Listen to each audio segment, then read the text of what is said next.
এখন কি আইবা, নাহলে আমি কিন্তু সত্যি সত্যি এসে তোমার কোলে করে নিয়ে যাবো। লজ্জা শরম করতে কিছু নাই। এখন আপনি কোন আমি কি করবো? ডাক্তারছে যাও, নাইলে এতগুলো মানুষের মধ্যে তো আমার মান সম্মান কোনো কিছু রাখবো না।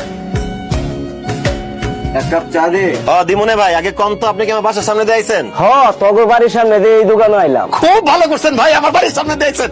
কি করে আমার হেনা, কি করে আমার বউটা? তোর বউরে দেখছি রান্না করো পয়সা তরকারি কাটতাছে আর রান্না বাড়ি করতেছে। আমার বউটাকে রান্না করতেছে, তরকারি কাটাকুটি করতেছে। 1.5 ঘন্টা যাবত বউটারে দেখি না, যাই বউয়ের চেহারাটা দেখে আসি। হ্যাঁ না, আমি আইতাছি। হে বেটা কই যা চা দে। চা আজকে বেসুম না, আজকে জান গা সন্ধ্যার সময় আইসেন, সবাই চা খাও মনে হয়। বউয়ের কাছে যাবো। ও বউ, তুমি কই? হেনা কি করো? তুমি কি কানা? দেখো না রান্না বান্না করতেছি। আর তুমি না একটু আগে দোকানে গেছিলা, আবার বাড়িতে আইসো কেন? আর ধুর, 1.5 ঘন্টাকে দোকানে গেছি, এতক্ষণ কি তোমার না দেখে থাকতে পারি? এই জন্য দোকানপাট বন্ধ করে তোমার দেখতে বাড়িতে চলে এসেছি। এবার ব্যবসা বাণিজ্য তো চাঙ্গে উঠবে। এই যে কাস্টমাররা এসে যদি দেখে যে দোকান বন্ধ, তখন কি ব্যবসা বাণিজ্য হবে? গোষ্ঠী শুধু তো না খেয়ে মরবো। তুমি কথা বলো না তো আম্মা।